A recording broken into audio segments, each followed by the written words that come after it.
င်္ဂလာပါဗျာကဲဒီနေ့ကတော့စူဝါနန်းတော်ဟောလေတစ်ခေါက်လာရောက်တာပါစူဝါနန်းတော်ဝါဆောင်ဟင်းကုန်းတော်ဝါဆောင်ဟင်းကုန်းဟိုလည်းမောင်းကြီးကြနေမကြကဲ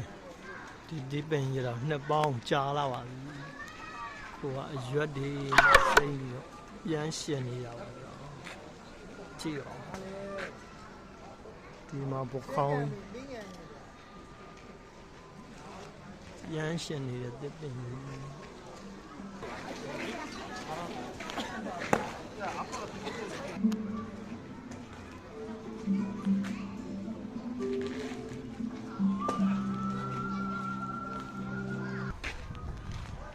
ကဲနောက်ကတောင်းတိုင်း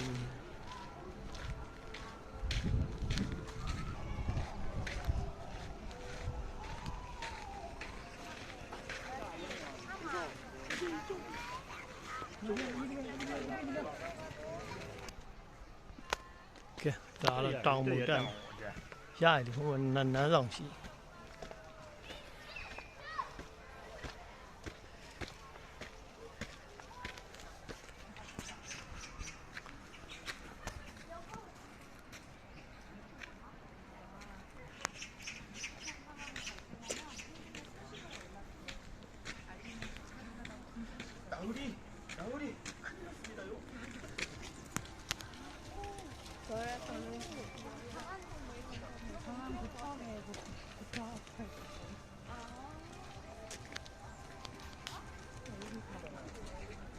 ကဲဒါတောင်ပေါ်ကနေမြင်ကွန်းပါတောင်ပေါ်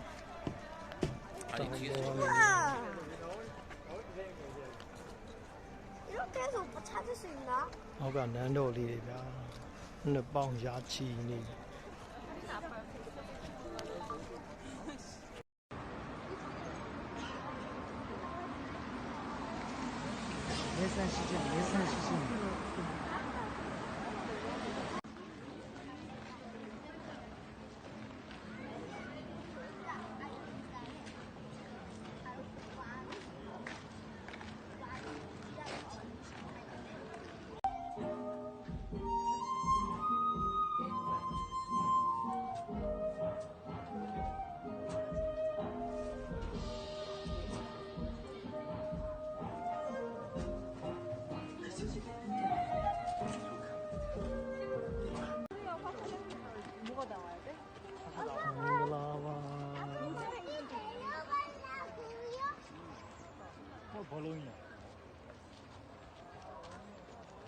ဟွာလေးဝါလေးစီးရနေရတယ်လေးထီးလीအဲ့မှာစီးလို့ရအဲ့နေရာတက်စီးမယ်ထင်တယ်သူတောင်ပေါ်ကနေပြီးတော့လေးစီးလို့ရ언젠간 하고 우리나라도 열리고